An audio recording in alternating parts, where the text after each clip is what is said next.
এখানে ধরেন 10 জন ভাই বসে আছেন, কেউ আলেম নন, জেনারেল লাইনের ছাত্র, তালেবে ইলম নন, আমরা তালেবে ইলম বলতে যা বুঝাই সেটাও নন। আর দুজন ভাই আছেন আমাদের এখানে আলেম, মাশাআল্লাহ।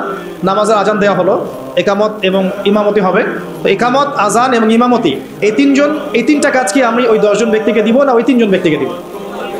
3 জনের একজন হয়তো আজান দিবেন, একজন হয়তো একামত দিবেন, বা যিনি আজান দিবেন তিনি একামত দিবেন, আর একজন ইমামতি করবেন, তাই না?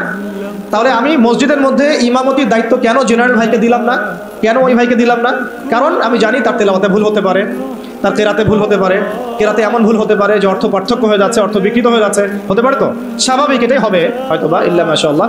এটা চিন্তা করে নামাজ বাঁচানোর স্বার্থে, ওই ওয়াক্তের নামাজ বাঁচানোর স্বার্থে, মুসল্লিদের নামাজ যেন নষ্ট না হয় এই স্বার্থে, এবং শরীয়ী হক আদায় করে আমি একজন আলেমকে সামনে এগিয়ে দিলাম, তাই তো? কিন্তু এই কাজটা আমি শিক্ষানীতির মধ্যে করছি না, এই কাজটা আমি ইসলামী অর্থনৈতিক ব্যবস্থা বা রাষ্ট্রীয় অর্থনৈতিক ব্যবস্থার মধ্যে করছি না, এই কাজটা আমি সমাজনীতির মধ্যে আনতে পারছি না, এই কাজটা আমি রাষ্ট্র ব্যবস্থা আনতে পারছি না।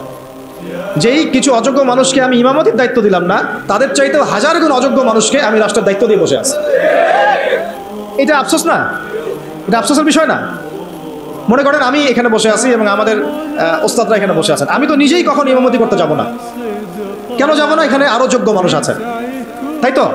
তাহলে আমাদের মধ্যেই যদি এভাবে আমরা এড়িয়ে যাই, আমরা যোগ্য মানুষের সামনে ঠেলে দেই, কিন্তু রাষ্ট্র চালানো একটা বিশাল কাজ, যার মধ্য দিয়ে 16 কোটি মানুষের ভাগ্য নির্ধারিত হচ্ছে।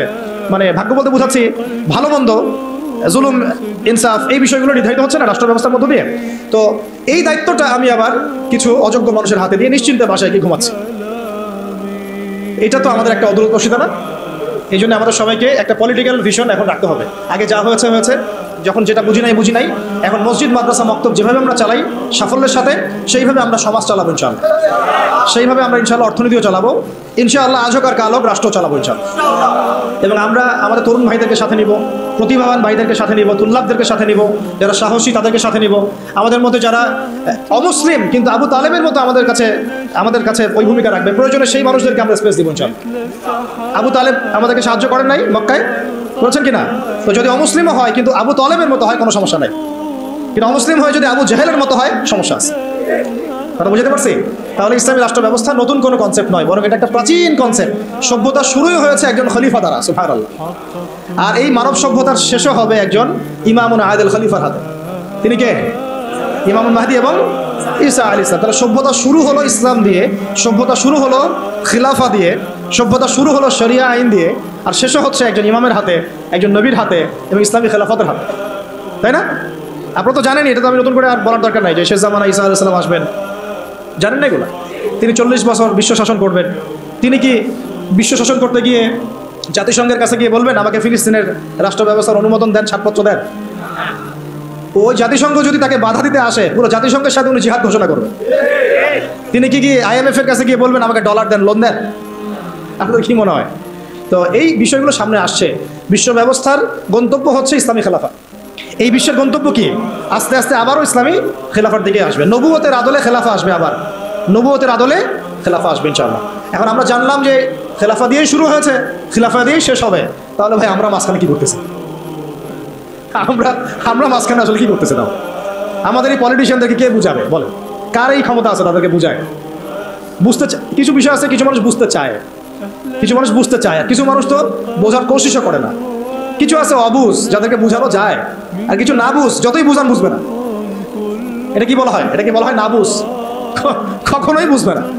সুম্মুন বুকমুন উমিয়ুন ফাহুম লা ইয়ারজিউন, এরকম আর কি।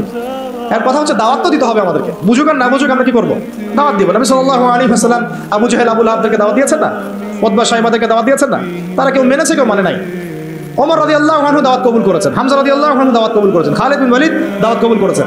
কিন্তু দেখা গেছে আবু জাহেল, আবু লাহাব, উতবা সাইবা, আশনাক বিন শারিকেরা দাওয়াত কবুল করে নাই। কিন্তু আমাদের দাওয়াতটা সব মহলেই প্রচার করতে হবে। আল্লাহ পাক আমাদেরকে বোঝার তৌফিক দান করেন। শুধু পলিটিশিয়ানরা, বরং প্রশাসনে যারা আছি আমরা, প্রশাসনে যারা আছেন, গোয়েন্দা সংস্থা যারা আছে, যারা আপনার বুদ্ধিজীবী বলে দাবি করেন নিজেদেরকে, যারা শিক্ষক আছেন, যারা গার্মেন্টস সেক্টরে আছেন, ছাত্র ভাইরা, আওয়ামরা, নারীরা, সবার মধ্যেই দাওয়াতটা দিতে হবে। শুধুমাত্র আমাদের দাড়ি টুপিওয়ালা মানুষদের মধ্যেই দাওয়াতটাকে সীমাবদ্ধ রাখলে কিন্তু চলবে না। তারাও সমাজের একটা বড় অংশ, তাদেরকে বাদ দিয়ে কিন্তু আমরা কাজ করতে পারছি না। আল্লাহ পাক আমাদের সব মহলে দাওয়াতের কাজ করার তৌফিক দান করেন। ধরেন আমাদের সামরিক কোনো প্রশিক্ষণ নাই, আছে নাই, কিন্তু আমাদের আর্মি অফিসার ভাইদেরকে যদি আমরা দাওয়াত দিয়ে তাওহীদ বোঝাতে পারি, রিসালাত বোঝাতে পারি, আখিরাত জানাতে পারি, আল্লাহ পাকের শরিয়া আইন, ইসলামী রাষ্ট্রের গুরুত্ব, এই তাগুত, এই কুফর, শিরক, নিফাক এগুলো স্পষ্ট করতে পারি, জিহাদ তো তারাই করবে ইনশাআল্লাহ, তাই না? প্রশিক্ষণ তাদের আছে, তাদের ওই যোগ্যতা আছে, তাদের সেই ম্যাচুরিটি আছে, তাদের বিচক্ষণতা আছে, দেখবেন তারাই আমাদের চেয়ে ভালো যুদ্ধ করতে পারবে। তাহলে যদি আমরা আজ হোক আর কাল হোক, আল্লাহ জানেন ভালো, আমরা জানি না, যদি কোনো কুফার শক্তির সাথে আমাদের কখনো কনফ্লিক্ট হয়, তাহলে সামনে কারা থাকবে? তাদেরকেই তো রাখতে হবে। এই জন্য দাওয়াত তাদেরকেও দিতে হবে অবশ্যই। এই দাওয়াতটা আমাদের একটু ঘাটতি হয়ে গেছে বলে আমি মনে করি। অনেক ওলামায়ে কেরাম একমত হন যে আসলে সব মহলে দাওয়াতটা এভাবে প্রচার হচ্ছে না। আমরা চিন্তাটা তো এমন থাকা উচিত যে গুম হয়ে গেলেও আমি ওই সেলে বসেও দাওয়াতি কাজ করব, জেলখানায় চলে গেলে ওখানেও আমি দাওয়াতি কাজ করব। এটাও সুন্নাত, এটাও তো সুন্নাত। মানে এভাবে দাওয়াতি কাজ করলে অনেক ফলাফল হয়, ফলাফল আসে। এখন বাংলাদেশে বহু আর্মি অফিসার, মেজর, কর্নেল, র্যাবের অফিসার তওবা করে ফিরে আসতেছে, পুলিশের অফিসার তওবা করে ফিরে আসতেছে, বিজিবির ভাইরা দেখবেন অনেকে মাশাআল্লাহ কঠিন প্র্যাকটিসিং মুসলিম আছে। এই সমস্ত ভাইদের কাছে আমাদেরকে দাওয়াত দিতে হবে। কিসের দাওয়াত দিব? যে ভাই আমরা মুসলিম, দুনিয়াতে একবারই আসছি, আর দ্বিতীয়বার আসতে পারবো না। যতদিন বাঁচতেছি আল্লাহর বিধান মেনে বাঁচবো, আল্লাহর বিধান দ্বারা সমাজ এবং রাষ্ট্র গড়ার চেষ্টা করবো।